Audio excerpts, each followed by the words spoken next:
السلام علیکم۔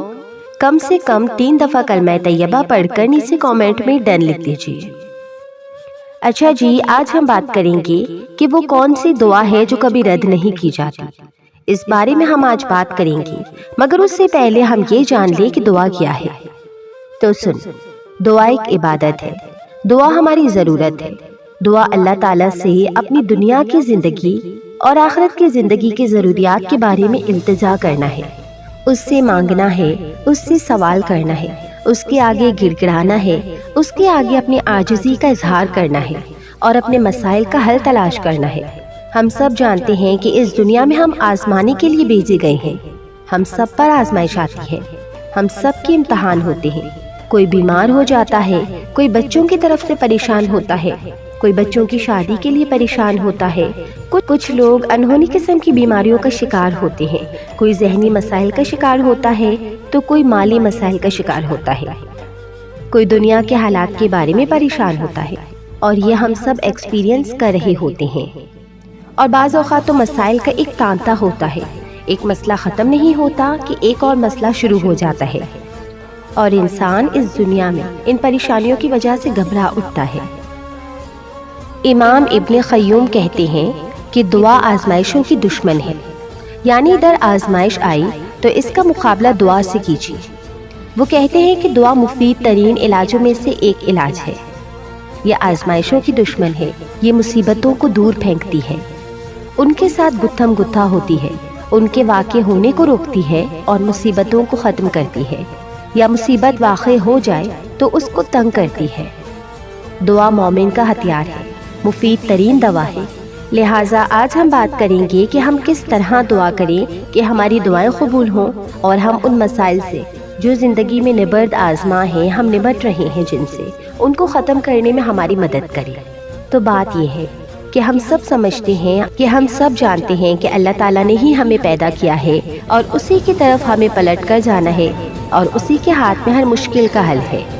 وہ ہر چیز پر قادر ہے، وہ سب سے بڑا ہے۔ اس کو کوئی چیز دینے کے لیے یا کسی بھی مشکل کا حل کرنے کے لیے اسے کسی سے پوچھنا نہیں پڑتا، کسی کی مدد نہیں لینی پڑتی۔ لہٰذا جب سب کچھ اسی کے اختیار میں ہے، آسمانوں اور زمین کی ملکیت، یہاں کا کنٹرول، سارا کا سارا نظام اسی کے ہاتھ میں ہے، لہٰذا جب بھی کوئی مشکل آئے تو ہمیں اسی کی طرف رجوع کرنا چاہیے۔ علماء نے عبادت کی جو قسم دعا سے متعلق بتائی ہے، وہ 2 طرح کی دعا ہوتی ہیں۔ ایک ہوتی ہے دعا العبادہ اور دوسری ہوتی ہے دعا المسئلہ، یعنی ہماری جتنی بھی عبادتیں ہیں، نماز، روزہ، حج، زکوٰۃ، جتنے بھی اعمال ہیں، ان سب کو بھی دعا کہا جاتا ہے، کیونکہ یہ بھی دراصل ہم اللہ سبحانہ و تعالیٰ کے حضور جب حاضر ہوتے ہیں۔ مثلا نماز میں آپ دیکھیے کہ ہم سیدھا ہاتھ باندھ کے دعا کرتے ہیں، سمیع اللہ لمن حمیدہ، حمد کے بعد آخر میں پھر ہم دعا کرتے ہیں۔ رکوع میں دعائیں ہوتی ہیں، سجدے میں بھی دعائیں ہوتی ہیں، اور حدیث میں آتا ہے کہ سجدے میں انسان سب سے زیادہ اللہ کے قریب ہوتا ہے، تو وہاں بھی ہم دعا کرتے ہیں۔ پھر اتحیات ہی دعا کے ساتھ درود شریف بھی ایک دعا ہے، بلکہ ساری دعاؤں کا خلاصہ ہے، اور اسی طرح قبولیت کا بہترین وقت درود شریف کے بعد نماز کے اندر دعا کرنا ہے، جہاں ہم رب اجعلنی اور دیگر دعائیں پڑھتے ہیں۔ پھر اسی طرح روزے کی حالت میں دعا قبول ہوتی ہے، افطار کے وقت دعا قبول ہوتی ہے۔ پھر جب ہم حج پہ جاتے ہیں تو ہر مقام پہ دعائیں قبول ہوتی ہیں۔ تو گویا ہماری عبادات بھی دراصل دعاؤں کا ہی مجموعہ ہے، اور وہ بھی دعاؤں کی قبولیت کا ذریعہ ہے۔ یعنی جب ہمیں کوئی چیز چاہیے ہوتی ہے تو ہم اللہ تعالیٰ کی طرف رجوع کرتے ہیں۔ نبی پاک صلی اللہ علیہ وسلم کا طریقہ کیا تھا کہ جب بھی انہیں کوئی مشکل آتی تو وہ کیا کرتے کہ نماز کے لیے کھڑے ہو جاتے اور نماز میں پھر دعا کرتے، اللہ تعالیٰ سے مدد مانگتے۔ قرآن مجید میں آتا ہے وَاسْتَعِینُوا بِالصَّبْرِ وَالصَّلَاةِ، مدد طلب کرو، مدد مانگو، صبر اور نماز کے ساتھ۔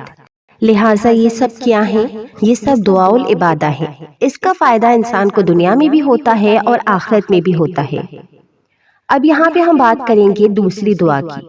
دوسری دعا وہ ہوتی ہے جس میں ہم اللہ سبحانہ و تعالیٰ سے سوال کرتے ہیں، کچھ مانگتے ہیں، اس کے آگے گڑ گڑاتے ہیں، تو اس کو دعا الطلب کہتے ہیں، دعا المسئلہ کہتے ہیں، جس میں ہم اللہ تعالیٰ سے التجا کرتے ہیں کہ وہ ہماری دعا قبول کر لے۔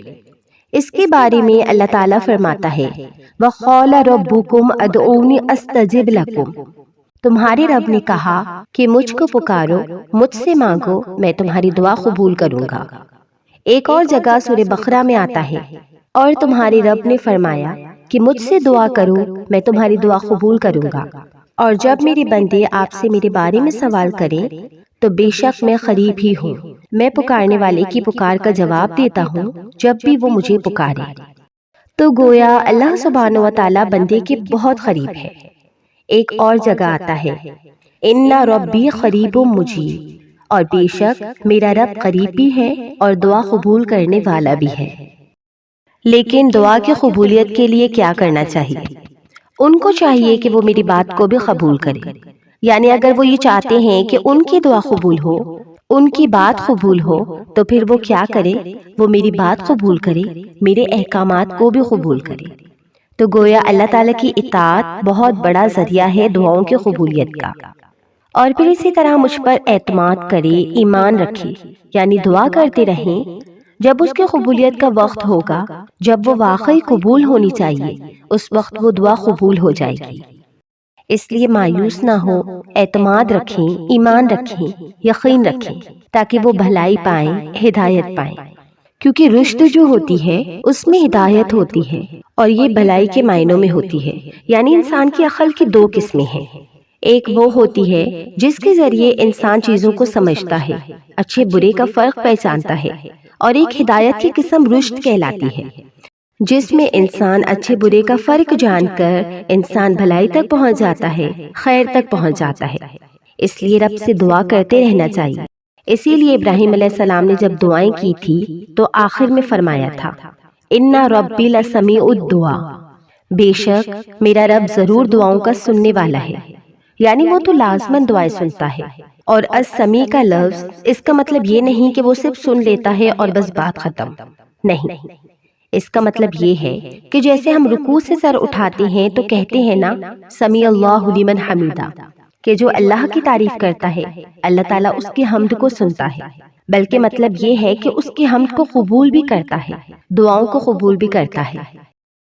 اب اس کے علاوہ دعا مانگنے کے بھی طریقے ہونے چاہیے تاکہ دعا قبول ہو جائے۔ اس کے بارے میں اللہ تعالیٰ کا فرمان ہے کہ سورۃ الاعراف میں اللہ تعالیٰ فرماتے ہیں، جس کا ترجمہ ہے تم اپنے رب کو عاجزی سے اور چپکے چپکے پکارو، یعنی دعا مانگتے ہوئے انسان کے اندر عاجزی ہونی چاہیے، خشوع ہونا چاہیے، انسان کو ہمبل ہونا چاہیے، اپنے آپ کو رب کے سامنے محتاج ظاہر کرنا چاہیے۔ اور پھر فرمایا دعاؤں کی قبولیت چاہتے ہو تو آہو زاری سے پکارو، چپکے چپکے پکارو۔ اللہ تعالیٰ حد سے بڑھنے والوں کو پسند نہیں کرتا، اور تم زمین میں اس کی اصلاح کے بعد فساد نہ کرو، یعنی زمین میں مطیع اور فرما بردار بن کے رہو، بگاڑ پیدا نہ کرو۔ بے شک اللہ کی رحمت محسنین سے، نیکوکاروں سے بہت قریب ہے۔ یعنی اللہ تعالیٰ ان لوگوں کی دعا زیادہ سنتا ہے جو لوگوں کے ساتھ بھلائی کرتے ہیں، نہ کہ ان کے درمیان پھوٹ ڈالتے ہیں، فساد کرتے ہیں اور ان کی زندگی مشکل کرتے ہیں۔ لہٰذا اگر ہم چاہتے ہیں کہ ہماری دعا قبول ہو تو اس کے لیے بہت ضروری ہے کہ پھر ہم اللہ سبحانہ و تعالیٰ کے حقوق بھی ادا کریں اور اللہ کے بندوں کے ساتھ بھلائی کا اور رحمت کا معاملہ کریں۔ یعنی ہم چاہتے ہیں کہ ہم پر رحمت کی جائے تو ہمیں کیا کرنا چاہیے کہ دوسروں کے ساتھ بھی رحم کا معاملہ کریں۔ وہ کہتے ہیں نا تم اس پر رحم کرو جو زمین میں ہے تو تم پر وہ رحم فرمائے گا جو آسمانوں میں ہے، یعنی اللہ سبحانہ و تعالیٰ اپنی رحمت فرمائے گا۔ تو اس سے یہ پتہ چلتا ہے کہ دعا مانگنے کے وقت انسان کا طریقہ کیا ہونا چاہیے۔ سب سے پہلے کہ گڑ گڑا کے پوری توجہ سے رو کے اللہ سبحانہ و تعالیٰ کے آگے فریادیں کر کے، لیکن حد سے نہ بڑھا جائے۔ حد سے بڑھنا کیا ہے کہ انسان ایسی حرکتیں شروع کر دے کہ جن کا سنت سے کوئی تعلق نہیں، جس طرح نبی کریم صلی اللہ علیہ وسلم نے ہی دعا نہ کی ہو، تو اس طریقے سے حرکتیں کرنے سے اور اس طرح دعا مانگنے سے گریز کرے۔ پھر اسی طرح یہ کہ پوری امید کے ساتھ دعا کرے، پوری یقین کے ساتھ دعا کرے کہ ہماری دعا قبول ہوگی۔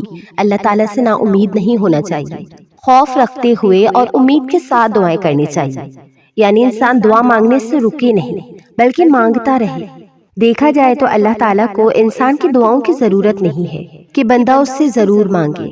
یہ تو انسان کے اپنے فائدے میں ہے کہ انسان اللہ سے دعا مانگ کر، یہ جو اللہ تعالیٰ ہمیں حکم دے رہے ہیں کہ دعائیں مانگتے رہو، تو آپ دیکھیں کہ اس میں ترغیب دی جا رہی ہے کہ اس کو ضرورت نہیں ہے بلکہ ضرورت ہمیں ہے، ہم محتاج ہیں۔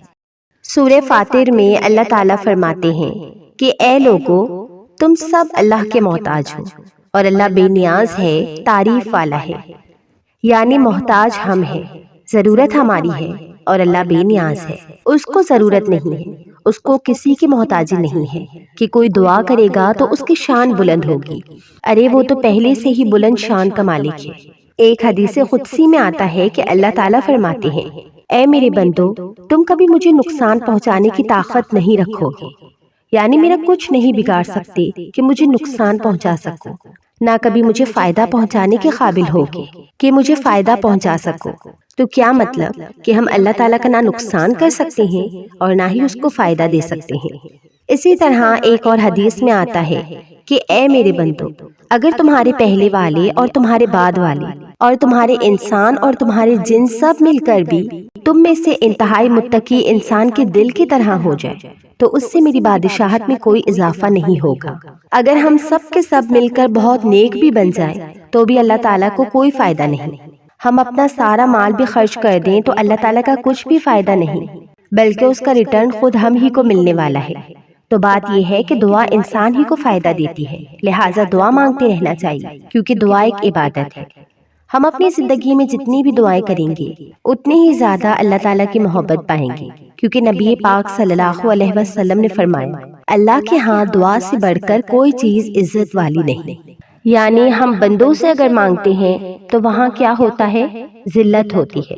جب ہم اللہ سے مانگتے ہیں تو اللہ تعالیٰ کے ہاں درجات بلند ہوتے چلے جاتے ہیں، ہماری عزت بڑھتی چلی جاتی ہے۔ دعا کرنے والے سے اللہ تعالیٰ محبت کرتا ہے، اور جو دعا نہیں کرتا اس سے کیا ہوتا ہے پتہ ہے نا آپ کو؟ اللہ تعالیٰ اس سے ناراض ہوتا ہے۔ تو جو دعا نہیں کرتا، جو اللہ سے نہیں مانگتا، جو اللہ کے سامنے اپنی حاجت نہیں رکھتا، اللہ تعالیٰ اس سے ناراض ہوتا ہے۔ لہٰذا دعا کرنے والے اللہ کے محبوب ہوتے ہیں اور نہ مانگنے والوں سے اللہ تعالیٰ ناراض ہوتا ہے، کیونکہ دعا نہ کرنا تکبر کی علامت ہے۔ بعض لوگوں کو کہا جاتا ہے نا کہ دعا کرو، تو وہ کہتے ہیں کہ میں نے تو بہت کر لی، کوئی فائدہ نہیں ہوا، یا یہ کہتے ہیں اس کو تو سب پتا ہے کہ ہمیں کیا چاہیے، ہمیں کیا ضرورت ہے۔ ضرورت ہے ہمیں کہ ہم اس سے مانگیں، اور جب تک ہم مانگتے ہیں نا تب تک ہماری نیکیوں میں اضافہ ہوتا رہتا ہے، اور ایک وقت آئے گا کہ ہماری ساری دعائیں قبول بھی ہو جائیں گی قیامت کے دن۔ یعنی ہر دعا قبول ہوتی ہے، کچھ دعائیں دنیا میں اسی وقت قبول ہو جاتی ہیں، کچھ دعاؤں کے بدلے اللہ تعالیٰ ہماری کچھ اور خیر بلائی کر دیتا ہے جو ہم خود مانگ نہیں رہے ہوتے۔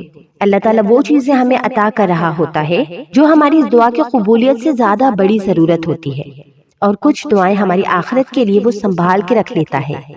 جب ہمارے پاس بہت سی نیکیاں نہیں ہوتی لیکن ہم کسی مسئلے میں پریشان ہوتے ہیں اور دعائیں کرتے رہتے ہیں تو یہ ہماری نیکیوں میں اضافے کا ذریعہ بن جاتی ہے، اور قیامت کے دن اللہ تعالیٰ کے ہاں جو بندہ ان دعاؤں کا اجر پائے گا جو اس کی دنیا میں قبول نہیں ہوئی، تو بندہ کیا کہے گا کہ کاش دنیا میں میری کوئی بھی دعا قبول نہ ہوئی ہوتی تو آج سارا کا سارا مجھے یہی ملتا۔ تو اسی لیے اللہ تعالیٰ سے ہر دم ہر پل دعا مانگنی چاہیے، کیونکہ دعائیں جیسی بھی ہوں، جب بھی مانگی جائے، جس طرح بھی مانگی جائے، ہماری دعائیں ضرور قبول ہوتی ہیں۔ تو کیا ضروری ہے؟ دعا کے لیے سب سے پہلے ضروری ہے کہ عاجزی سے دعا مانگی جائے اور یقین کے ساتھ مانگی جائے، اور سب سے بڑھ کر ہمیں صبر رکھنا چاہیے۔ یہ نہیں کہنا چاہیے کہ جلد از جلد ہماری دعا قبول ہو جائے، نہیں، دعا اپنے وقت پر ہی قبول ہوگی۔ امید ہے کہ آپ کو یہ ویڈیو بہت اچھی لگی ہوگی۔ ویڈیو اچھی لگی تو اس ویڈیو کو لائک کر کے اپنے دوستوں کے ساتھ ضرور شیئر کریں، اور شیئر کر کے آپ بھی کار خیر میں شامل ہو جائیں۔ جزاک اللہ۔